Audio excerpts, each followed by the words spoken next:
sa bola na bumaon hanggang sa pambihirang tira gaya nito. Iyan ang mga one-in-a-billion moment sa NBA history. At nang si Kawhi Leonard ay may pagkakataong itabla ang laro, ay biglang nangyari ito. Sobrang dalang talagang mangyari niyan. Tulad na lang kay Westbrook dahil nakagawa siya ng one-in-a-billion layup. Grabe yung rainbow shot na yun . Ngunit ang susunod na moment ay medyo masakit dahil na-knockout ang referee sa sobrang lakas ng butata ni Caron Butler.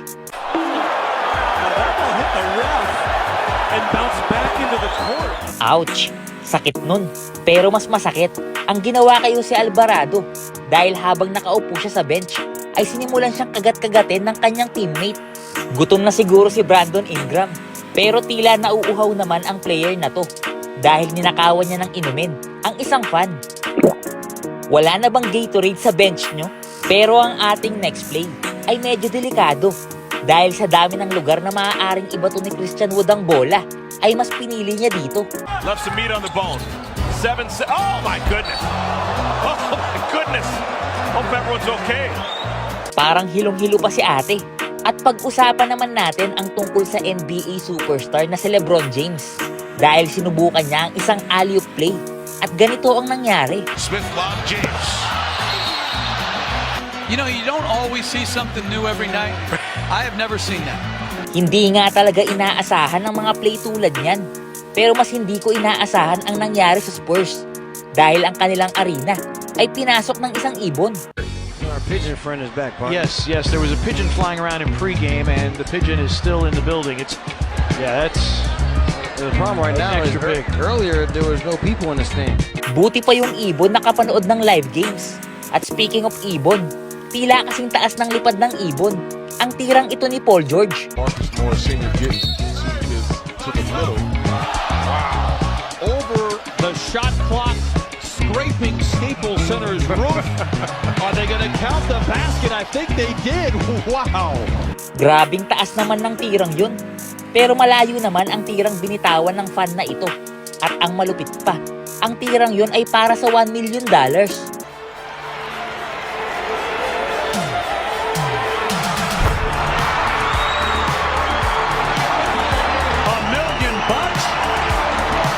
That young man being hugged has just won $1 million here at Chicago Stadium. And for Don Calhoun of Bloomington, Illinois, a $1 million thrill. Talaga nga namang butas ang rim sa tirang yun. Pero basag naman ang backboard sa dunk na ito. By 10, Nate George with the hard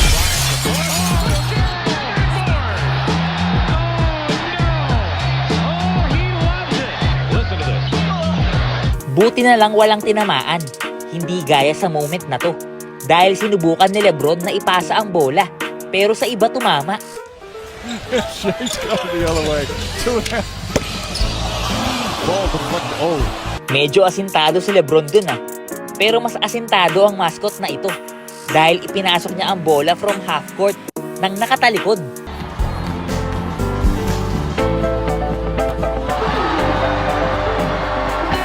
Talented talaga tong mascot ng Nuggets. Pero sa susunod nating moment, isang almost full court shot naman ang ginawa ng player na ito gamit ang isang paa. The big money came calling and he got that money from the Boston Celtics. Yes, he threw it in the hole. That money from the Boston Celtics. Iba naman ang nangyari kay John Wall dahil sa laban kontra sa Cavs ay sinubukan niyang ipasok ang isang free throw nang mangyari ito. The December for this guy, 22.5 points per game and almost... Oh my, look at that. The ball, I've never seen that before. I've seen it stay up there. I've never seen it take that long to come down. Sobrang dalang talagang mangyari niyan.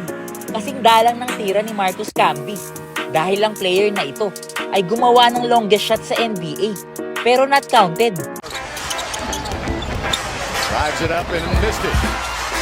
And Camby gets the rebound. Oh! It goes in! A full-court shot!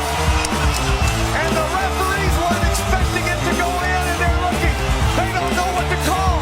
The referees don't know what to call. Oh! just late. Too late. It's a little late. It went the length of the court. Sayang 3 points. Kakaiba naman ang ginawa ng mascot na ito. Dahil sa isang halftime show, ay gumawa siya ng isa sa mga worst dunk attempt na dito mo lang makikita. I've never seen that. I've been doing this 20 years. So how did this happen? The Brooklyn Nets are there. Brooklyn Knight goes up, and you could not do that if given 1,000 chances, maybe 500,000 chances. I agree. Mas nakakatuwa yan kung pumasok yung bola. Pero tila wala ring natuwa sa ginawa ni PJ Tucker dahil 1 minuto pa ang natitira at ang Rockets ay up by 3 points nang biglang makatulog si PJ Tucker sa sumunod na possession. 3 clutch free throws in a row. Yeah, but they're going to use their 24. Oh, this the ball is lost. Volley! Banks it home! And it's a 1-point game. Yan kasi, kaka-box out mo nakalimutan mo nang kumuha ng bola.